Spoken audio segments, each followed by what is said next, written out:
सुप्रभात। 14 अप्रैल 2026 के Stylo news intelligence update में आपका स्वागत है। ये इंटेलिजेंस अपडेट आप तक लाया है प्रोवेव एआई, जो बनाते हैं Stylo Intel ops, AI powered open source intelligence platform और साथ ही व्यावसायिक रूप से उपलब्ध स्टाइलो न्यूज़। तो चलिए अब हम अपना ध्यान हॉर्न ऑफ अफ्रीका की तरफ ले चलते हैं। हमारा आज का फोकस है अल शबाब नेटवर्क और सोमालिया की शासन व्यवस्था की स्थिरता। सबसे पहले आइए नजर डालते हैं अल शबाब के ऑपरेशनल फुटप्रिंट पर। यह एक ऐसा खतरा है जो लगातार बना हुआ है।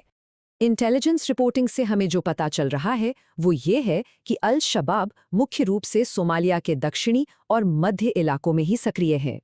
इनकी गतिविधियां कई अहम जोन्स में लगातार रिपोर्ट की जा रही हैं, जैसे कि दक्षिण मध्य सोमालिया, बे और लोअर शबेले के इलाके, और यहां तक कि केन्या सोमालिया बॉर्डर कॉरिडोर तक। देखिए, ये एक खास रणनीति का हिस्सा लगता है। जैसा कि एक इंटेल एस्टिमेट बताता है, ये ग्रुप सीधे तौर पर शेरों पर कब्जा नहीं कर रहा, बल्कि राजधानी के चारों ओर एक प्रेशर बेल्ट यानी दबाव का घेरा बनाए हुए है। हाल की कुछ बड़ी कार्रवाइयां देखें तो पता चलता है कि विद्रोहियों के हमले और काउंटर टेररिज्म ऑपरेशन दोनों ही लगातार चल रहे हैं। ये सिर्फ आंकड़े नहीं है, बल्कि जमीनी हकीकत है। चलिए अब आगे बढ़ते हैं सोमालिया के राजनीतिक संकट की ओर, जो कि स्थिरता के लिए एक बड़ी परीक्षा है, क्योंकि सुरक्षा का माहौल सीधे सीधे वहां की राजनीति से जुड़ा हुआ है। और यहीं पर सबसे बड़ा सवाल खड़ा होता है, क्या सोमाली सरकार स्थिर है? अब देखिए, 15 मई की तारीख बहुत नज़दीक है। ये मैंडेट की डेडलाइन है, लेकिन चुनावों पर अब तक कोई आम सहमति नहीं बन पाई है। इससे एक संवैधानिक संकट का खतरा बढ़ गया है।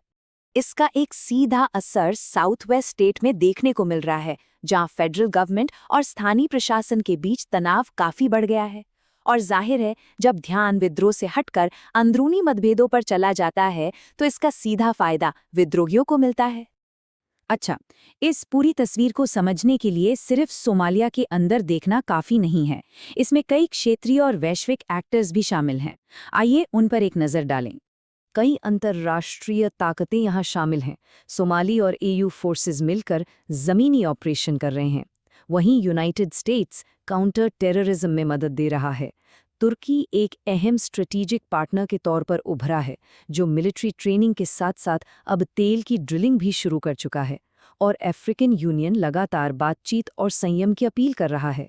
तो इस सारे विश्लेषण के आधार पर अब सवाल ये है कि आगे क्या हो सकता है, हमें किन डेवलपमेंट्स पर नजर रखनी चाहिए, यानी आने वाले कुछ हफ्तों में सबसे ज्यादा संभावित घटनाक्रम क्या हो सकते हैं। तो कुछ चीजें हैं जिन पर हमारी नजर रहेगी। पहली, मध्य और दक्षिणी सोमालिया में चल रहे सिक्योरिटी ऑपरेशंस। दूसरी, 15 मई की डेडलाइन से पहले राजनीतिक संकट का क्या नतीजा निकलता है। तीसरी, ऑफशोर तेल की खोज से जुड़ी प्रगति, और साथ ही केन्या में अल शबाब के सप्लाई नेटवर्क्स को तोड़ने की कोशिशें भी अहम रहेंगी। तो कुल मिलाके सुरक्षा, स्थिरता और संसाधन, ये सब एक बहुत ही नाजुक मोड़ पर खड़े हैं और एक दूसरे से काफी ज्यादा जुड़े हुए हैं। अगर आप इन सभी डेवलपमेंट्स का और भी गहरा विश्लेषण चाहते हैं, तो हमारा पूरा स्टाइलो न्यूज़ इंटेलिजेंस अपडेट जरूर सुनें। आपको इसका लिंक इस पोस्ट में मिल जाएगा। हमारे साथ जुड़ने के लिए आपका बहुत बहुत शुक्रिया। और AI powered news on demand के लिए stylonews.com पर जाकर स्टाइलो न्यूज़ को जरूर सब्सक्राइब करें।